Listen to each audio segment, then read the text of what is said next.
que la Grèce est restée dans l'euro. C'est que tous les Grecs voulaient d'ailleurs, parce qu'il y avait 75 à 80% des Grecs qui voulaient rester à l'euro à tout prix. Voilà. Mais il est vrai aussi que les Grecs s'attendaient à beaucoup plus d'aide, une aide beaucoup plus forte. Les paroles, pas les actes c'était beaucoup plus difficile, mais des paroles beaucoup plus fermes, qui n'ont pas eu tout le temps. Oui, bonsoir. Donc merci pour ce film et pour tous vos autres films aussi. Pour ce film-ci en particulier, bon, vous avez dit qu'il y avait des enregistrements de M. Varoufakis. Donc la question que je me pose, bon, c'est basé sur le bouquin, donc c'est quand même une vision, comment je vais dire, d'un seul côté. Partisane. Est-ce que vous avez quand même su recouper avec d'autres sources, je vais dire, parce que ce qui ressort quand même, c'est un espèce de... Enfin, c'est plus un cirque qu'autre chose, comme ça apparaît. Pas très sérieux, pas très compétent.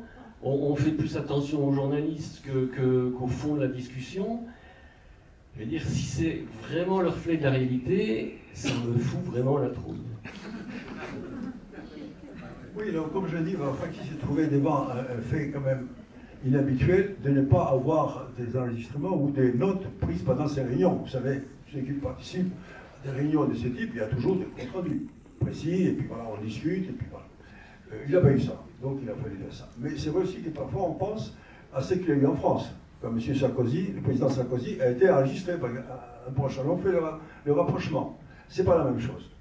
Parce que dans le cas de le président Sarkozy, c'était un proche, tandis que là, Varoufakis s'est trouvé face à des adversaires. Voilà. C'est une différence radicale, à mon avis. Voilà. C'est pour ça que... Alors, je n'ai pas eu vraiment à chercher d'autres sources, parce que les sources étaient en dehors. À l'intérieur, je n'avais pas d'autres sources. J'ai eu, par exemple, qu'une chose, c'est qu'a écrit M. Moscovici, qui a écrit un livre qui raconte la même scène quand il se dispute, quand il dit que c'est le président qui décide ce qu'on va faire, avec ces 3 pages. Voilà. Il la raconte d'une manière un peu plus favorable en ce qui les concerne. Il dit ils étaient prêts à se taper dessus tous les deux, je me suis mis entre les deux pour les en empêcher. Mais moi je vois très difficile, et voilà, Varoufakis que je connais un peu, de son côté athlétique et même agressif par moment, et l'autre des vouloir se taper à la figure. Je le vois difficilement, je ne crois pas. J'ai tendance à croire beaucoup plus Varoufakis, et aussi pour avoir entendu ce qu'ils se sont dit, parce qu'il avait enregistré ça aussi. Voilà. Alors, je ne vais pas demander non plus à d'autres personnes de me raconter ce qui s'est passé à l'intérieur, parce que je sais que chacun raconte son auto-agiographie. Voilà. Donc, je me suis servi surtout de ce que j'ai pu écouter. Il y a des choses que je n'ai pas entendues, comme par exemple quand le Premier ministre dit « je me sens comme un espadon ». Et bien, il m'a montré son journal habituel, telle date, Alexis, le Premier ministre, m'a dit « je me sens comme un espadon ». Donc, ça me paraissait absolument authentique, c'est pour ça que je l'ai utilisé. D'autant plus que dramatiquement, j'ai trouvé ça vraiment énorme qu'un Premier ministre se sent pris comme un poisson, qui ne peut pas décider de faire ce qu'il veut. Voilà, c'était ça qui était ma source essentielle, je le répète, parce qu'il était un témoin direct. Oui, je vous remercie pour ce film que j'ai trouvé absolument passionnant, même s'il est parfois un peu difficile à suivre, parce qu'on ne reconnaît pas forcément les gens qui participent à ce film, tous les ministres. On arrive à reconnaître les Français, ça c'est sûr. J'ai été assez surpris d'ailleurs du comportement de Christine Lagarde, que j'ai trouvé, presque, en effet, la plus adulte, à part du Grec, bien sûr. Mais cela étant, est-ce que ces gens-là, justement, à votre avis, est-ce qu'ils ont déjà vu le film? Est-ce qu'ils vont aller le voir? Qu'est-ce qu'ils vont en penser, à votre avis? Que ce soit Moscovici, que ce soit Sapin, que ce soit même Emmanuel Macron, qu'on entrevoit un petit peu. Et ensuite, j'ai une autre question, c'est, il y a un autre pays qui n'était peut-être pas dans une condition aussi dramatique que la Grèce, qui est le Portugal, qui n'a pas fait de bruit, qui a fait des choses justement qui se rapprochent assez de ce que voulaient faire les Grecs qui ont été élus. Et ça serait intéressant peut-être un jour pour vous d'aller faire un tour au Portugal. Je vais présenter le film sûrement, mais les cas du Portugal qui est très proche d'une certaine manière, je ne sais pas, je sais plutôt ce qui s'est passé, la dette était moins importante, et le comportement de l'intervention européenne était moins dur que celle à la Grèce, c'était un troïka. On a voulu faire un exemple de la Grèce. Alors, les personnages, différents personnages, ils verront le film, ils réagiront s'ils ont envie de réagir. Mais je ne pouvais pas aller leur demander ce que vous pensez aux uns sur ce thème. C'était absolument impossible. C'était même, d'une certaine manière, inutile. Mais le Portugal, c'est un cas. On dit d'ailleurs un peu trop, à mon avis, parce que je continue à suivre tout ce qui se passe en Grèce et ce qui se passe au Portugal. La situation n'est pas aussi brillante qu'on le dit, parce que le chômage est très élevé, les salaires sont très bas encore au Portugal, etc., etc. Mais il y a une direction très puissante, et probablement beaucoup plus intelligente que celle de la Grèce, et ils s'en sortent. Et la dette n'était pas aussi importante aussi, il faut dire. Voilà. Mais il y a aussi 350 000 jeunes Portugais qui sont partis, et que le pays leur propose des salaires importants pour qu'ils reviennent. Je disais ça l'autre jour, vous le savez probablement. Donc il y a une différence fondamentale. Les Grecs ne peuvent pas faire ça, ils n'ont pas les moyens, et la dette est tellement élevée que le budget est vraiment très très mince pour pouvoir faire des dépenses de ce type. Si vous en êtes d'accord, je vais appeler Michel Regabras quand même, parce qu'elle a une grande part de responsabilité donc, du film, c'est la productrice. Si Michel veut bien nous rejoindre.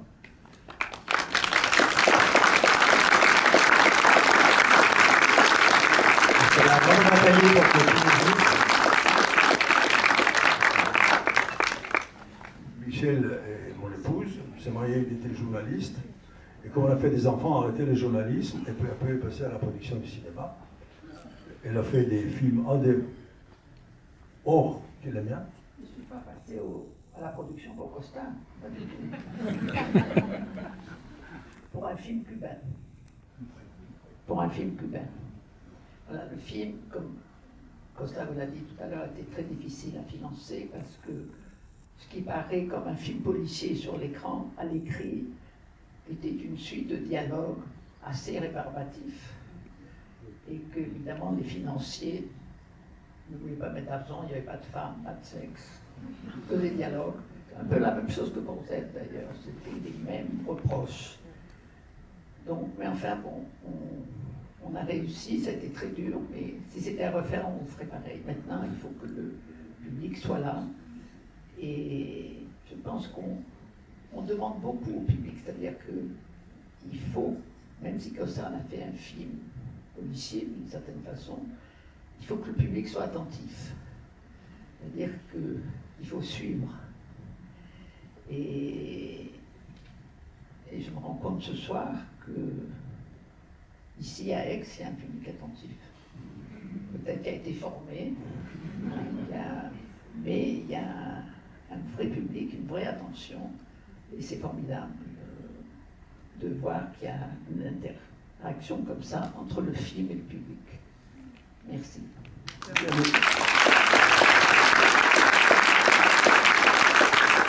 Il est vrai que ce que le spectateur ne voit pas, c'est la lutte pour réunir la somme d'argent qu'il faut pour faire le film. C'est quelque chose de très absurde. D'ailleurs, ça ne vous intéresse pas du tout et c'est normal. Eh bien, c'est une vraie lutte pendant des mois. Il faut avoir les uns les autres, les convaincre de ceci, de cela, les télévisions, les distributeurs. C'est vraiment quelque chose qui... On a fait, les Américains ont fait les films, à mon avis, ils les ont un peu rendus trop superficiels pour sentir le poids. Mais nous avons un avantage en France, c'est qu'il y a une... D'abord, nous avons un public. C'est une richesse extraordinaire, le fait que 200 millions de Français vont au cinéma chaque année. C'est formidable. Donc, ça ouvre le portefeuille, si je peux dire, des télévisions et de quelques distributeurs et de quelques financiers. Voilà, c'est ça. Mais il faut aller le chercher. Et c'est une vraie bataille. Et je crois même, c'est pas parce que j'ai la chance formidable de coucher avec mon producteur. Ce travail-là l'a fait Michel et je ne sais pas si ce travail-là, sans ce travail-là, le film ne serait pas fait. Voilà. Et un film, c'est des aventures tous les jours. Par exemple, Christos Loulis, qui est extraordinaire dans le film, on devait commencer absolument le 25 février. On l'a eu le 15 janvier, c'est-à-dire 4 semaines avant. Josiane qui fait Christine Lagarde. On l'a trouvée 10 jours avant parce qu'on avait des Anglaises, mais Costa me disait non, je veux une Française. Et donc notre casting l'a enfin déniché 10 jours avant. Christos Lounis, quand il est venu tourner à Paris, le matin, à 2h du matin, m'envoie un SMS en me disant « Je me suis pété le muscle la nuit dernière au théâtre, donc je suis sous calmant, viens me chercher, il faut qu'on aille à l'hôpital tout de suite dès que j'arrive à Paris. » Il a tourné toutes les scènes de Paris, il les a tournées sous calmant, et dès que les scènes ont été terminées, je l'ai amené à l'hôpital et il a été opéré. Et pendant les 3 semaines suivantes, il était le bras en écharpe, heureusement sans plâtre, mais le bras en écharpe et son bras ne pouvait faire que ça.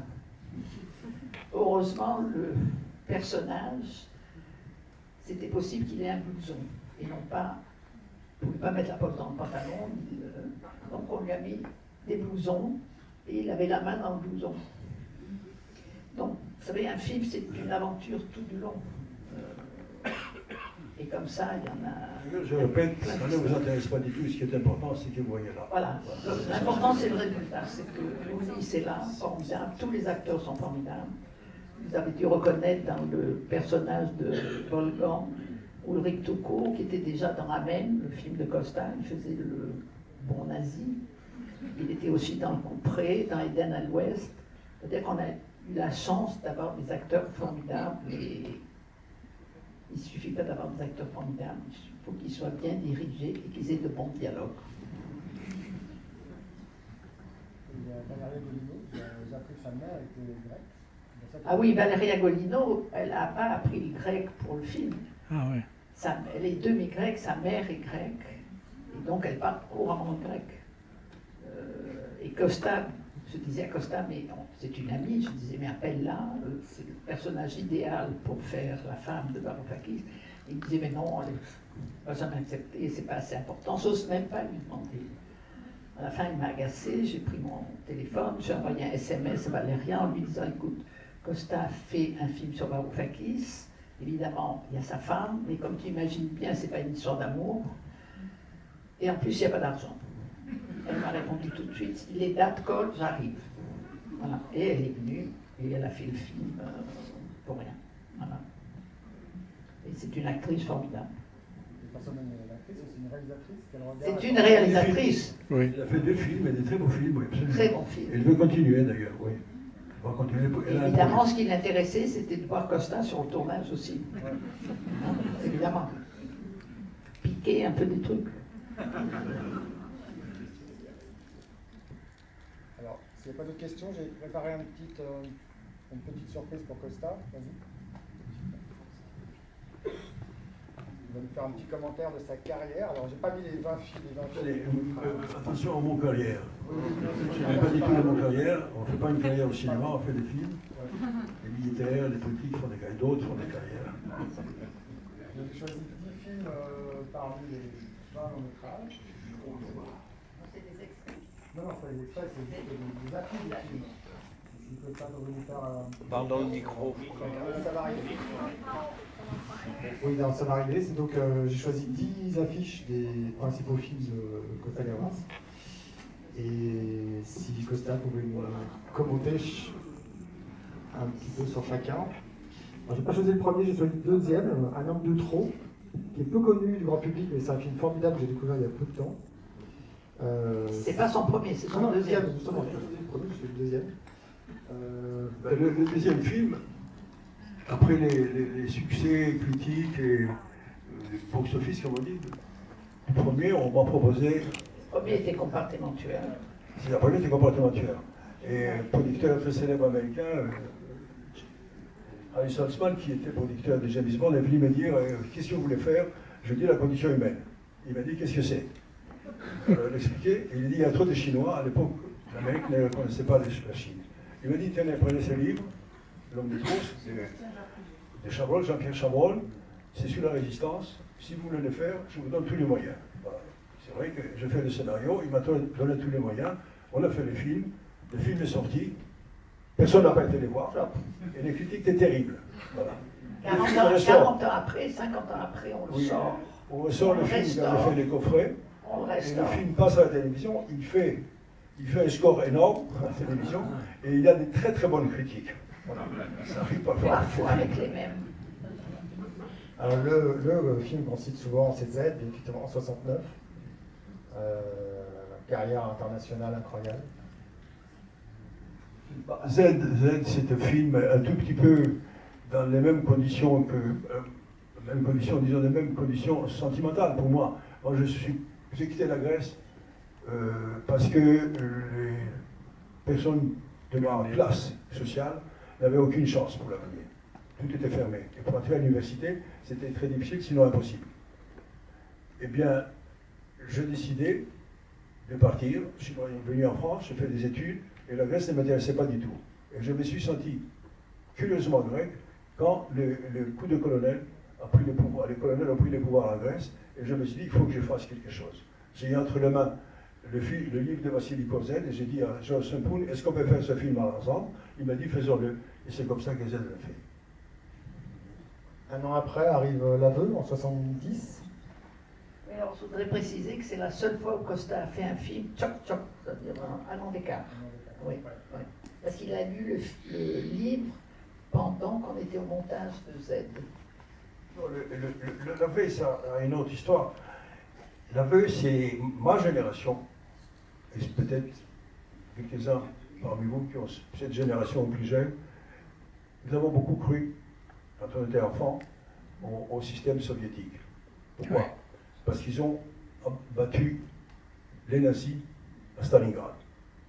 Et c'était vraiment, on se disait, voilà, là, on a un système qui va changer le monde, qui promet des choses extraordinaires, etc. Et peu à peu, en avançant dans la vie, on s'est aperçu que ce n'était pas ça du tout.